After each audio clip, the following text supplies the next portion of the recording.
Welcome to the DigiKnow Podcast, episode 7, where today we ask, did you know what your online reputation is, and are you managing it? In the studio with me today is handsome James Hanson, the Vice President of Sales and Marketing for Kolter Hospitality. James, how you doing? I couldn't be any better, Paul. Now, I had to call you handsome James Hanson because for those of you listening, you don't understand what I'm talking about. For those of you watching on, say, YouTube, you are wearing a really dapper full suit. I mean, you've got the handkerchief, pocket square. The pocket square. You got the clip. You got everything. This is an ad agency. We're lucky if we wear closed-toe shoes around here, but you look great. Thanks for coming in. I really appreciate it. Listen, when I knew I found out I was going to be in your presence, I had to pull out the best suit I had in the closet, even put on the tie clip. So I'm really excited to be here, man. Oh, go on.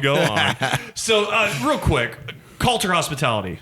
Tell us what that is. Yeah, sure. So Kolter Hospitality, we've been around for about 6 years now. We are a full-service hotel management, development, and ownership company, which basically means we own, we develop, which is build and construct, and then we operate or manage our own hotels. Okay, great. So hotel industry. So Chumney & Associates, we are obviously an automotive marketing and advertising agency. So our vertical is automotive. Your vertical is obviously hotels. Correct. And I wanted to make sure our audience understood that because, again, I don't want the DigiKnow Podcast to be car dealer. I want it to be marketing and advertising and talk about best practices and stories and ideas that transcend different verticals. Correct. So specifically now with hospitality management in the hotel industry, we're talking about reputation management and how important that is. And what I want to get to is this. I have actually used not your company, but your industry, the hotel industry, as an example when I talk to my clients, car dealers, about the importance of reputation management and your online reputation.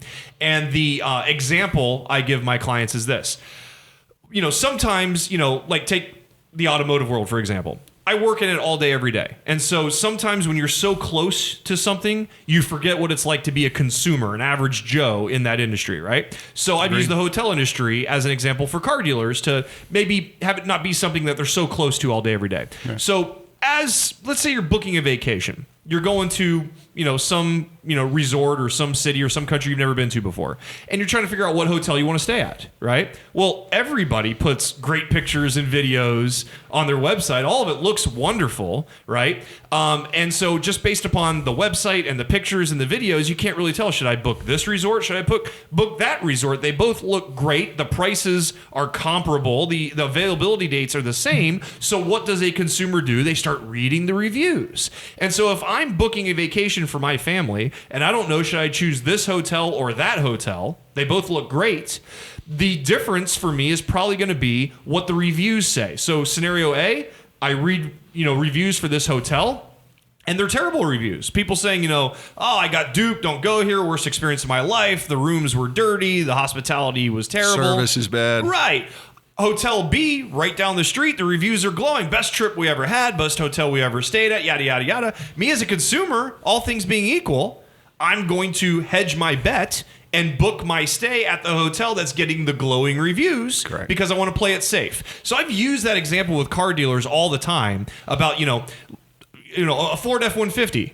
It's the same Ford F-150 no matter what Ford store you go to. Oftentimes, the customer experience is what's going to make the difference on where that customer buys that F-150 from. And if they don't know the difference between that dealer or that dealer that both happen to be within driving distance, oftentimes those car dealership reviews might influence where that customer goes to test drive that vehicle. So I've used that example a lot with my clients. And with that, I want to tee it over to you and have you kind of describe the importance of online reputation management and managing your online reputation in the hotel industry. Yeah, I think you hit the nail on the head, Paul, a couple of items. So I'd point out one of the things that drives our industry, the hotel industry, is kind of what you talked about for the lead up for your trip, right? The voice of the customer is what we call it, okay? And the voice of the customer is what the consumer-facing folks who are staying at our hotel, whether it's for a leisure trip, a vacation, if you will, or if it's your corporate business traveler, maybe somebody coming in town to visit your office here, what they're telling us really substantially impacts everything we do in the hotel from an operations, service, delivery side, but we don't necessarily know per se unless we're going to look and see what the customer is telling us. Probably the most prominent way we could do that today would be our online reputation. It's right there. It's in front of everybody. You know, I don't want to get too many, statistics and numbers thrown out there, but 85% of the consumers in my industry, in the hotel business, 85% of them go to at least 2 review sites. So when they're going to these review sites, as you mentioned with your example of Hotel A and B, they could be very much similar. In fact, they could be hotels that are located adjacent to each other. Comparable amenities, comparable offerings, almost the same price point.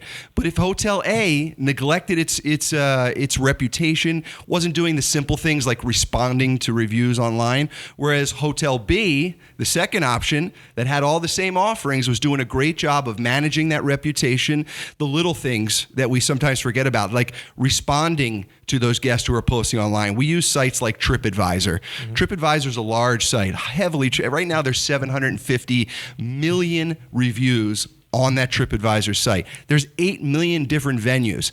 Every traveler at some point is going to end up on TripAdvisor.com.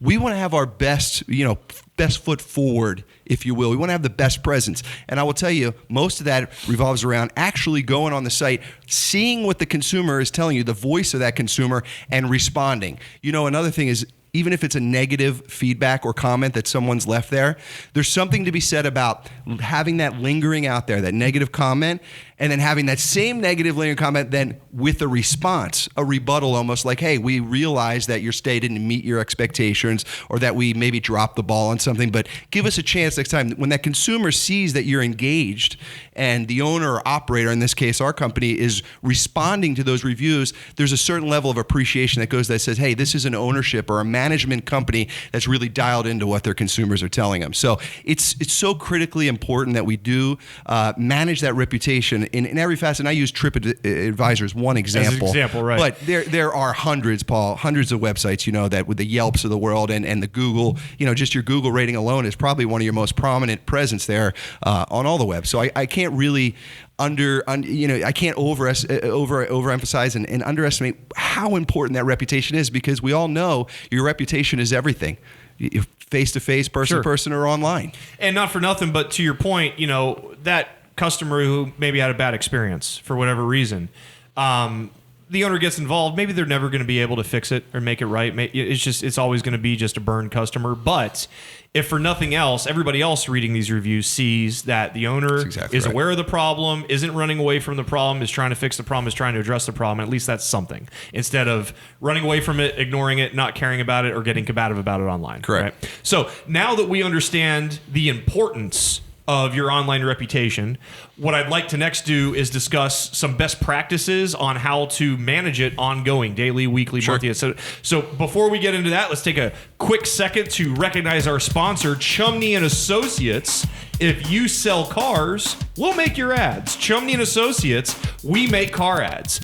Back to the DigiKnow Podcast, episode 7, with James Hansen in the studio, Vice President of Sales and Marketing for Kolter Hospitality. We're talking about reputation management and the importance of it. Be sure to subscribe, Google Podcast, Apple Podcast, iHeartRadio Podcast, YouTube. Follow us at Chumney Ads, at Paul M. Harvey 14, at Chumney _ads, at Paul M. Harvey 14. James, so we talked about the importance of why having a good reputation online is beneficial to your business, whatever it is. I'm in automotive, you're in hospitality management and hotels. Doesn't matter if you're a restaurant, a club, a car dealer, a furniture store, a theme park, whatever your business or service is, why your online reputation is so important in getting people to choose to do business with you over somebody else who offers the exact same product or service, right? Mm-hmm. So now the question is, okay, great. I recognize my online reputation is important.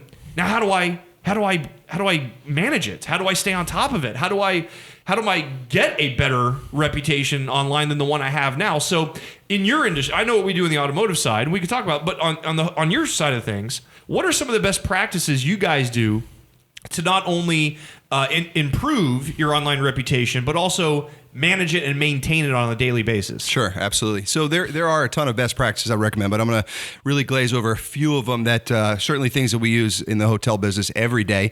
It's also applicable probably to many industries, many verticals, if you will.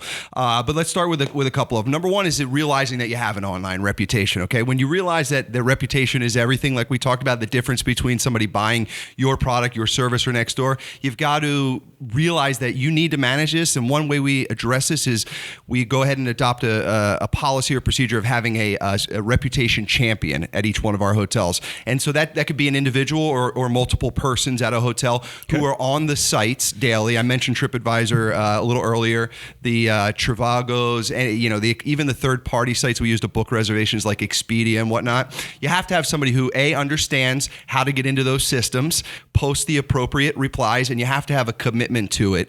You got to create yourself a habit, if you will. There's a great book out called Atomic Habits. If you haven't read it, read it. But it's about creating a habit. If I had a pen, I'd make a note. So I'm going to do it with my finger. So the habit we practice, or the best practice we do, is that every morning that individual, that champion on the property level, is in there checking anything that happened from overnight reputation-wise, checking the major key drivers like the TripAdvisors of the world. And if there are any replies or responses that need to be done, they're done immediately. They're addressed. The quicker you can address any feedbacks, comment, or anything impacting your reputation, the better. It shows that consumer from the consumer-facing side that you do care, that you see it, and you're addressing what needs to be addressed, whether it's a service issue, whether it's just thanking them for a positive review. So that's number one, someone really owning it. Second thing is understanding that even as you mentioned earlier, if it's a negative feedback, if it's a negative, don't be scared. Yeah. Don't run of it. Address it head on. Because interestingly enough, a lot of times you can turn those negatives into a positive, not only for that consumer who may have left it, but also for the next lady or gentleman who's going to read that review later on and say, hey, the hot water pressure wasn't good. The hot water was just not warm enough for me. In your response is, hey, we recognize this was a problem. We fixed it. We've got new water heaters. We have poured Tabasco directly into our water lines. That's exactly it. It'll spice things up. So this is another best practice: is don't be scared, don't be afraid to run it. And third, the third one I would point out that has really been significant is consistency. Yeah. When you have consistency, because I'm not an expert in the automotive industry, but I know within my world, many of these sites they rank you based on an algorithm, and some of that algorithm, like you want to be at the top, you want to be number one on Expedia, you want to be. There's 36 hotels in West Palm Beach that are on TripAdvisor. You want to be number 1, 2, or 3 because that's where 90% of the bookings happen. The top 3 ranked hotels, and the way to get up there is to understand part of that algorithm is your response itself and the response time and the consistency at which you respond. So if you're waiting a week or 2 weeks, you're hurting yourself in that algorithm. Therefore, you're negatively impacting your potential ranking. And as you fall further down the rankings on a site like Yelp or TripAdvisor, those are less conversions or less bookings, which of course means less top line revenue and less profitability coming into my business, into my hotels. So I'd go back to the consistency with it, because consistency is going to be the key. And when folks see that, they're going to go, these people really do care about their reputation. There's a caring and there's a commitment that's going into it. So those best practices are at least what we do, and I'm proud to say that almost all of our hotels are within the top 2 or 3 within their markets. So in your world, obviously some, not all, but some of the major review sites that are important for you, you've mentioned them: TripAdvisor, Travelocity, Expedia, maybe Orbitz, Hotels.com, et cetera, et cetera. In my world, it would be things like, Cars.com and Edmunds and KBB and, Black Book and Auto Trader and things of that nature. But then in both of our industries, you also have, on top of these ones we just named, you have Google and Yelp and Facebook and things of that nature. Yep. And so that's why this topic transcends your industry, whether you're a hotel, a car dealer, a restaurant, a theme park, a plumber, a air conditioning repair person, whatever the case might be. That's why this is important. So on my vertical for a second, if you are a car dealer and you're listening to this, or you're watching this, okay, in short, number one, dedicate somebody to the task of watching and monitoring and managing and responding to your online reputation. Number 2, respond. Number 3, respond quickly. Number 4, respond with relevancy to what the issue is. Don't run away from problems.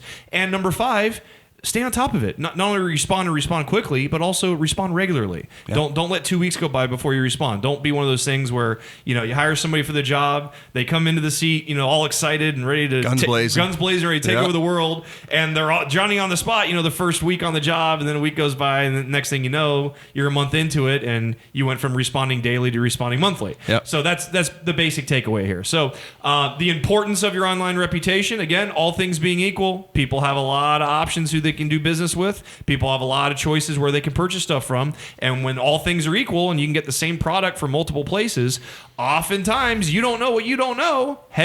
Consumers are going to hedge their bet, go with a known variable, and go where the best reviews are. And that's true for hotels, it's true for car dealers, it's true for where to buy food, it's true for where to go on vacation, right? So that's why your online reputation is important, and the best way to management, again, is assign somebody the role and have them stay on top of it, responding daily, responding relevantly, responding quickly, and responding regularly or consistently. Yep. So, did you know the importance of your online reputation and how to manage it? You probably did.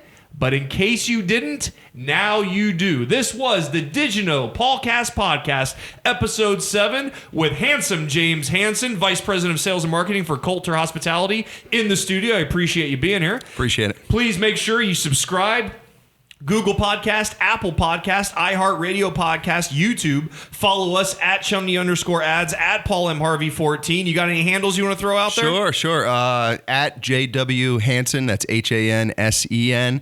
I'd like you to visit our website too, Kolter Hospitality with a K, KOLTER hospitality.com. Check out all of our hotels, and I appreciate you having me on. All right. Well, thanks for being here. Thanks for watching and or listening to us. This was DigiKnow Podcast, episode 7. We'll see you next time.